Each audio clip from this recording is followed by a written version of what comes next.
ओम श्री गुरुवे नमः। ओम श्री गुरुवे नमः। ओम श्री गुरुवे नमः। द डार्क लाइट चैनल पर आप सभी मित्रों का आज की चर्चा में मैं स्वागत करता हूँ। आदरणीय मित्रों, जैसा कि आप जानते हैं, द डार्क लाइट चैनल पर हम अपने सभी चैनलों पर जो मित्रों के प्रश्न आते हैं उनके उत्तर देने का प्रयास करते हैं। इसके अतिरिक्त जितने भी मंत्र, तंत्र, टोने, टोटके इत्यादि मनुष्य के लाभ के लिए हैं, जिनसे हम स्वयं प्रयोग करके लाभ प्राप्त कर सकते हैं, उनको भी मैं आपके समक्ष लाने का प्रयास करता हूं इस चैनल पर। दीपावली पर्व की शुरुआत हो गई है।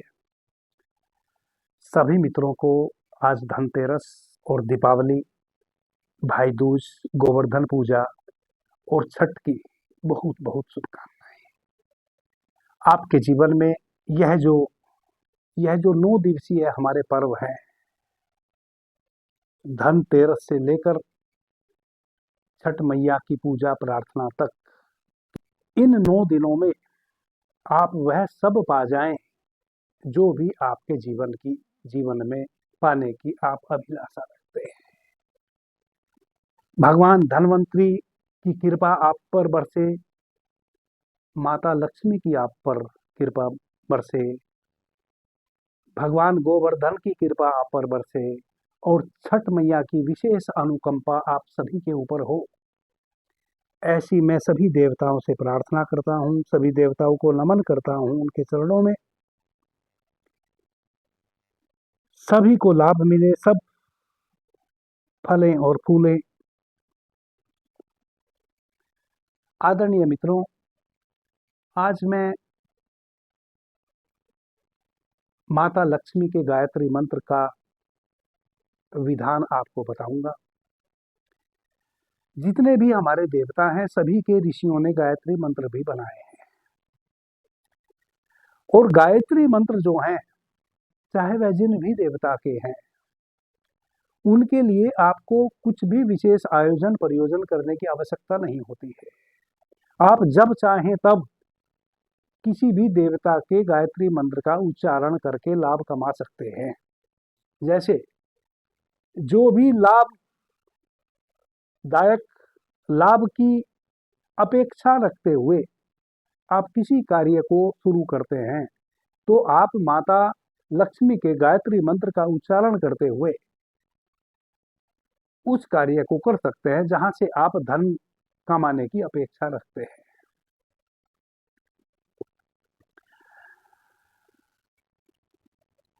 और किसी भी गायत्री मंत्र को, जितने भी गायत्री मंत्र हैं किन्हीं भी देवता के, उनको आपने सिद्ध करने की भी आवश्यकता नहीं होती है। आप बिना सिद्ध किए ही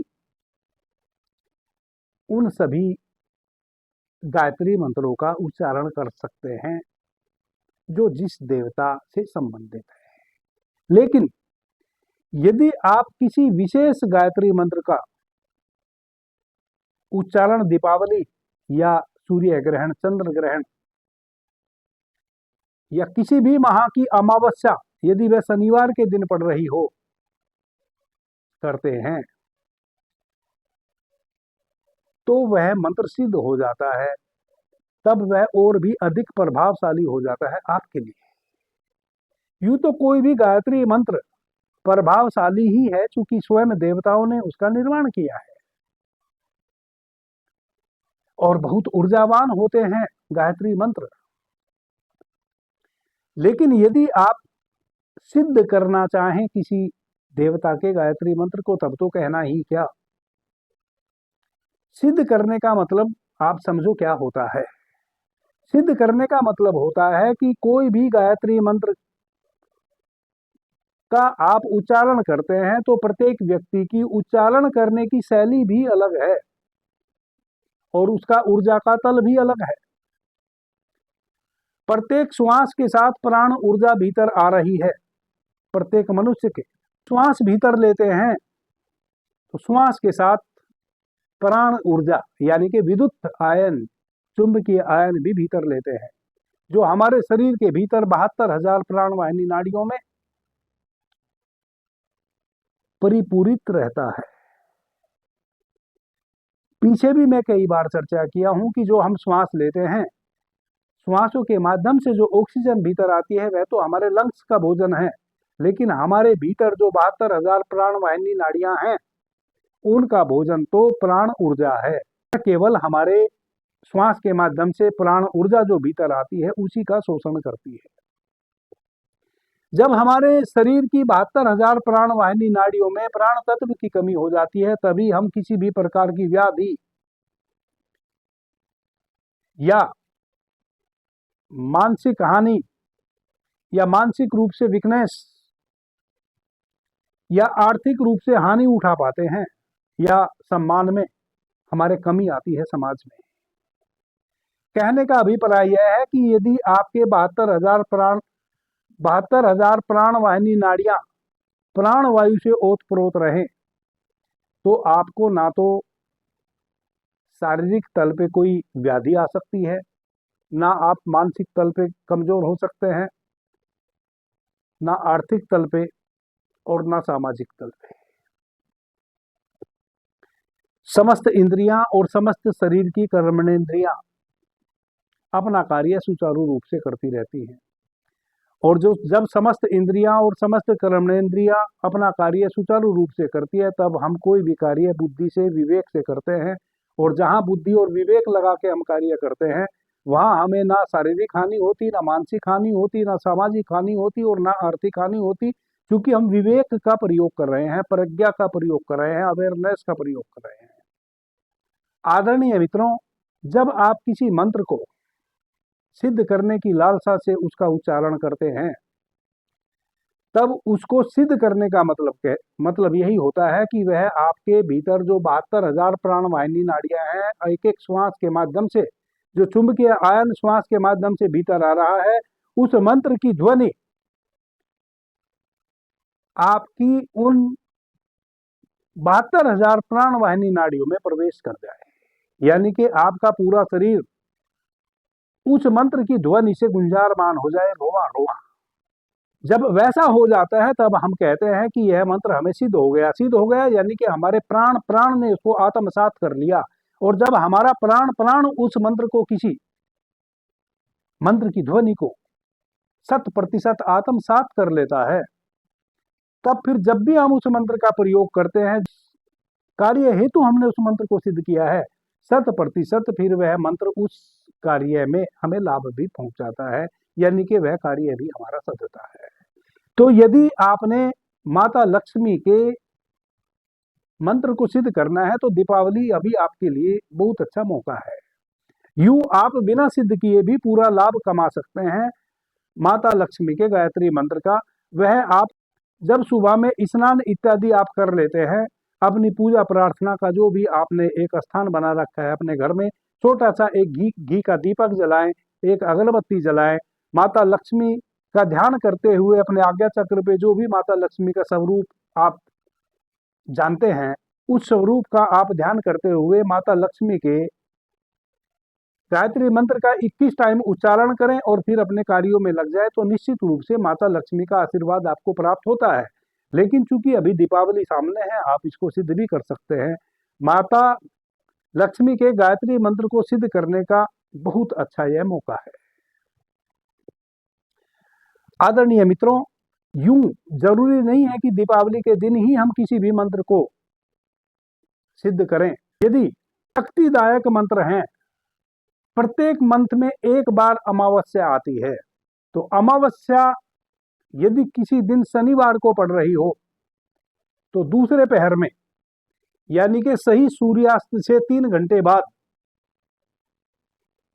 आप किसी भी मंत्र को सिद्ध कर सकते हैं। सूर्य ग्रहण में सिद्ध कर सकते हैं, चंद्र ग्रहण में सिद्ध कर सकते हैं, और दीपावली की रात्रि सिद्ध कर सकते हैं। होलिका दहन के दिन भी आप किसी भी मंत्र को सिद्ध कर सकते हैं, और एक ही मंत्र को नहीं, आप कई मंत्रों को भी सिद्ध कर सकते हैं एक ही दिन में, एक ही रात्रि में। तो माता लक्ष्मी का जो गायत्री मंत्र है, आप सही रात्रि में 12 बजे उत्तर दिशा की ओर मुंह करके बैठ जाए माता लक्ष्मी का ध्यान करते हुए। चूंकि आपने आज माता लक्ष्मी की पूजा प्रार्थना तो की ही होगी सही संध्या में मुहूर्त के हिसाब से, उसी तरफ मुंह करके बैठ जाए जहां आपने माता लक्ष्मी की पूजा आज की है दीपावली को। सही अर्धरात्रि में वहीं घी का दीपक जला के बैठ जाए और 108 टाइम माता लक्ष्मी के इस गायत्री मंत्र का उच्चारण करें। कमल गट्टे की माला यदि हो तो बहुत ही अच्छी बात है, ना हो तो फिर रुद्राक्ष की माला भी चलेगी। और यदि कोई माला आपके पास नहीं है तो खाली कलावा यदि आपके पास है तो एक कलावे का धागा ले ले और उसमें 108 गांठ लगा ले। 108 गांठ लगाने के बाद उसको बांध दे, वह गोल हो जाएगा माला की तरह। तब उस एक एक गांठ की माला, तब एक एक मंत्र को आप उच्चारित करें उस गांठ के साथ और फिर उस कलावे को आप संभाल के रख लें अपने पर्स में, अपनी पॉकेट में या अपनी घर की तिजोरी में। माता लक्ष्मी का गायत्री मंत्र इस प्रकार से है। ओम महादेवे च विद्महे विष्णु पल्ले च धीमहि तनो लक्ष्मी प्रचोदयात्। यह माता लक्ष्मी का गायत्री मंत्र है। कलावे वाला धागा ले ले, 108 उसमें गांठ बांध ले, छोटा सा घी का दीपक जला ले और इस मंत्र का 108 बार उच्चारण करते हुए फिर उस कलावे को इकट्ठा कर ले और या तो अपने उस कलावे के धागे को अपने पर्स में रख ले, किसी कपड़े में बांध कर, नहीं तो उसको अपनी तिजोरी में रख ले। जब यह मंत्र सिद्ध हो जावे, अब आपके ऊपर, आपके रोमे रोमे में यह मंत्र सिद्ध हो गया। आदरणीय मित्रों, जब भी हम किसी देवता के मंत्र को सिद्ध करते हैं तो उस देवता का स्मरण हम अपने आज्ञा चक्र में करते हैं, जो भी उस देवता का स्वरूप हमारे मन में है। सामने जो माता लक्ष्मी की मूर्ति रखी है उसको नहीं, जो स्वरूप आप, चाहे उस मूर्ति का ही स्वरूप, उस मूर्ति को ही यदि आप स्वरूप मानते हैं तो उसको अपने आज्ञा चक्र पे आप धारण करें। तब 108 टाइम आप उच्चारण करें। किसी भी देवता के मंत्र का उच्चारण उस देवता की छवि को अपने आज्ञा चक्र में स्थापित करके ही किया जाता है, तभी वह मंत्र सिद्ध होता है। प्रतिदिन स्नान करके एक छोटा सा घी का दीपक जलावें और 21 टाइम माता लक्ष्मी के इस गायत्री मंत्र का उच्चारण करें और अपने कार्यों में लग जाएं। निश्चित रूप से सफलता आपके कदम चूमेगी। आदरणीय मित्रों, जब जो जैसा सोचता है, कहते हैं कि वह वैसा बन जाता है। जो भी हमारी धारणा होती है वह धारणा ही एक दिन ध्यान बन जाती है और वह ध्यान फिर एक दिन समाधि बन जाता है और वह समाधि हमें परमात्मा के द्वार दरवाजे पर ले जाके खड़ा कर देती है।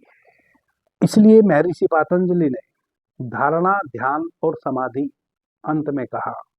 पहले यम और नियम कहा, फिर आसन प्राणायाम कहा, फिर प्रत्याहार कहा और फिर धारणा, ध्यान और समाधि कहा। यह धारणा बड़ी मूल्यवान है। जब आप किसी मंत्र का उच्चारण करते हैं तो जिस देवता का वह मंत्र है उसको पहले आप धारण करते हैं अपने आज्ञा चक्र पे, फिर आप उस देवता से संबंधित मंत्र का उच्चारण करते हैं उस भाव के साथ जो भी आपका उद्देश्य होता है। जो आपका उद्देश्य होता है वही इस अस्तित्व का भी उद्देश्य बन जाता है आपके लिए। यह बिल्कुल सत्य है, सत्य है। यदि आप शुभ कर्म करने की सोचते हैं तो आप अच्छे तरीके से जानते हैं कि चारों तरफ से शुभ शुभ घटनाएं आपके चारों तरफ घटने लगेंगी।